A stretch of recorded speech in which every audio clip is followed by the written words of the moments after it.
we've been a record label industry, right? Because how it evolved was that in 1901, Yeah.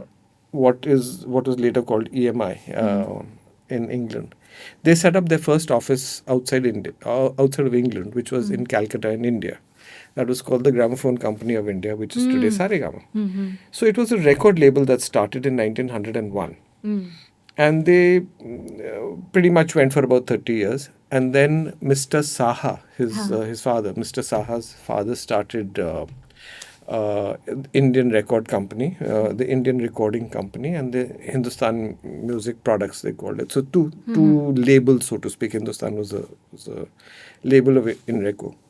So in 1932, they started their company, which was a record label. In 1969, Polydor came into India as a record label. In 1982, CBS came into India, which was a record label. Yeah. So it was the record label business that was being done. And the whole focus was actually manufacturing and selling LPs. And that's how the business evolved in India. It was always record, record, record. Then in the 80s, we had T-Series, Tips, and Venus come up. Yeah. So they were doing what everybody else was doing. So they were creating records. And because you were a music entity and there were no music publishers separately sitting in India, all the rights were given to the record entity. Yeah. So that's how labels became publishers. And nobody bothered with publishing. And, you've seen a lot of stuff on the internet about how our music directors in the past had taken songs, international songs, and reworked them, etc. Now, if you had those publishers sitting in India, they would have been legitimately licensed, Yeah. right? That's the way the business works. But because the publishers never came to India, Right. whom do you get the rights from? And, we didn't have the internet back in the Yeah. 1930s.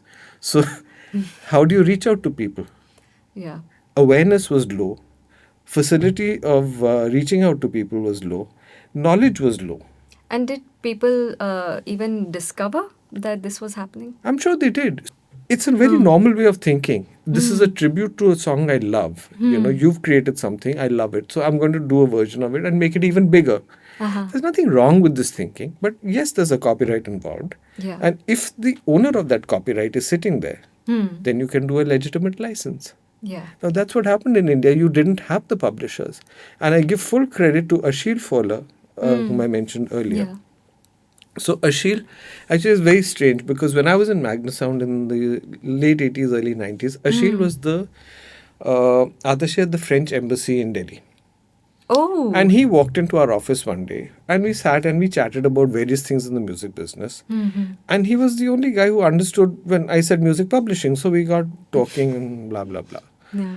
And later in an interview somewhere, Times of India, I think it was, some interview of mine where I said the only person who understands about music publishing in India is Ashil Fowler.